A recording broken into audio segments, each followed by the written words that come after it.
Good morning class. कल ये test आपको दिया गया था, आज मैं इसके सॉल्यूशन आपको बताऊंगी।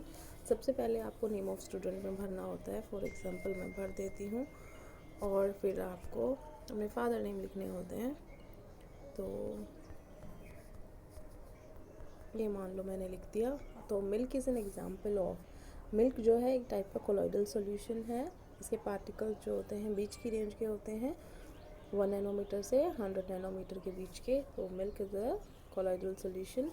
Air is an example of, air जो होता है उसमें बहुत सारी गैसेस मिली होती हैं, तो होमोजीनियस मिक्सचर होता है air. Burning of candle is an example of, burning of candle जो होता है बेटा उसमें दोनों चेंजेस होते हैं, फिज़िकल भी और केमिकल भी। क्योंकि बर्निंग जब हो रही होती है तो एक तो वो मोम जल रहा होता है और एक पिघल रहा होता है। जो मोम का पिघलना है वो फिज़िकल चेंज है, जो मोम का जलना है वो केमिकल चेंज है।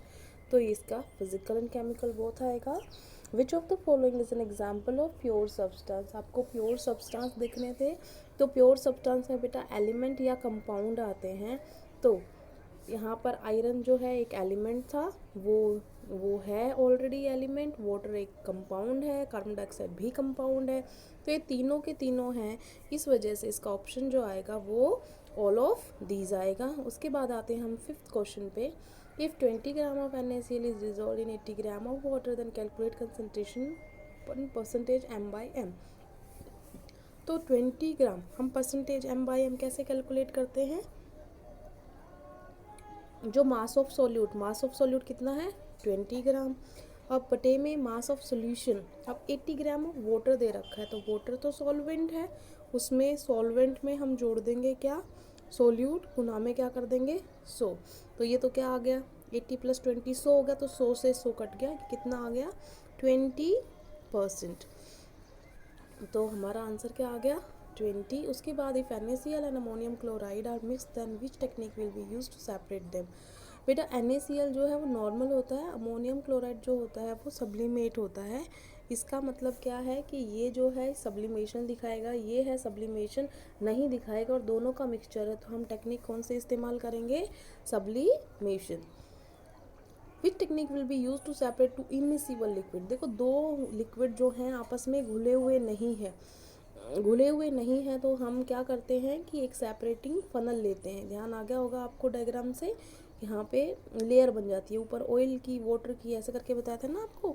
तो दो इमिसिबल लिक्विड को सेपरेट करने के लिए हम सेपरेटिंग फनल इस्तेमाल करते हैं। Alloy is an example of, alloy किसका उदाहरण है? Alloy is a example of homogeneous mixture. Which technique, alloy क्या होता है जिसको नहीं पता उसके लिए बता देती हूँ। अलोय जो होता है बेटा 2 और मोर मेटल्स को मिला के हम कुछ बनाते हैं, वो अलोय होता है।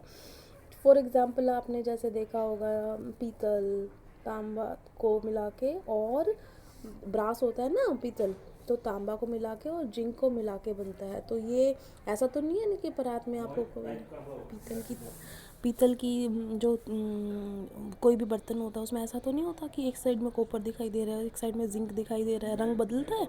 नहीं बदलता है, सारे के सारे एक जैसे दिखते हैं। पीतल सारी तरफ से बराबर एक जगह पे अगर जैसा कलर होगा पूरी पे वैसा ही होता है, ठीक है।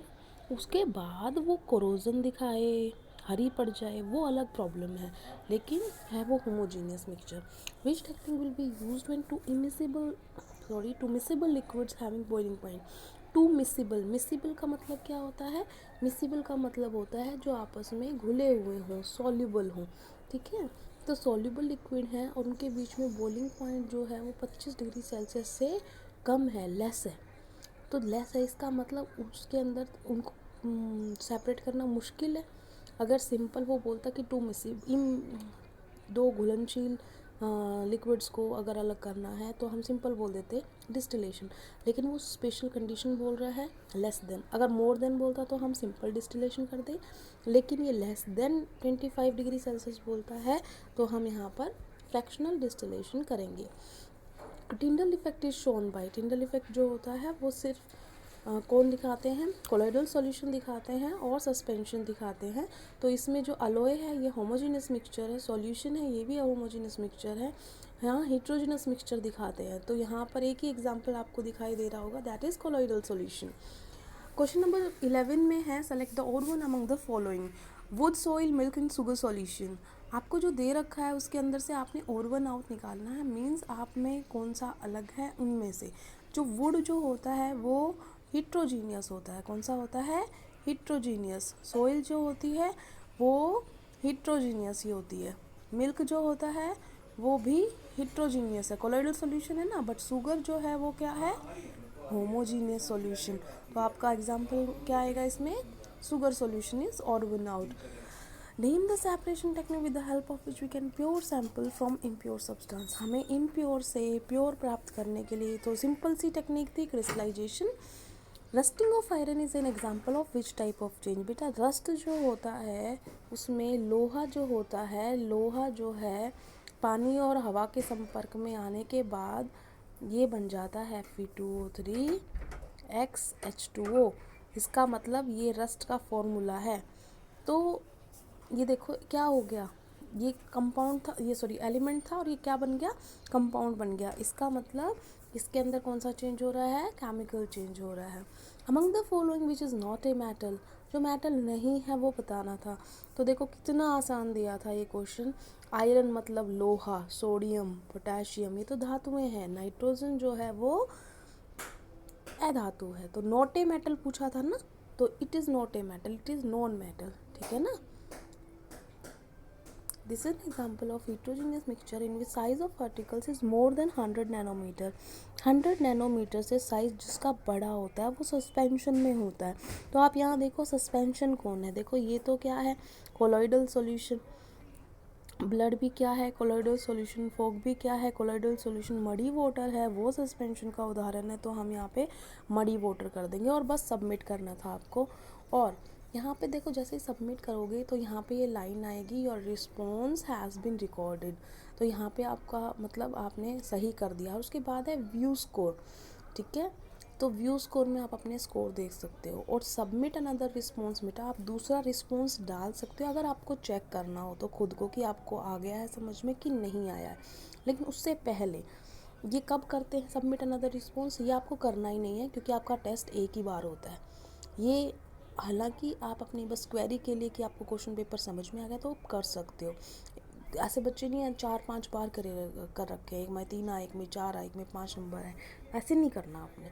तो अब देखो आपका रिस्पॉन्स हो गया, ये रिकॉर्डेड हो गया। उसके बाद आपने क्या करना है?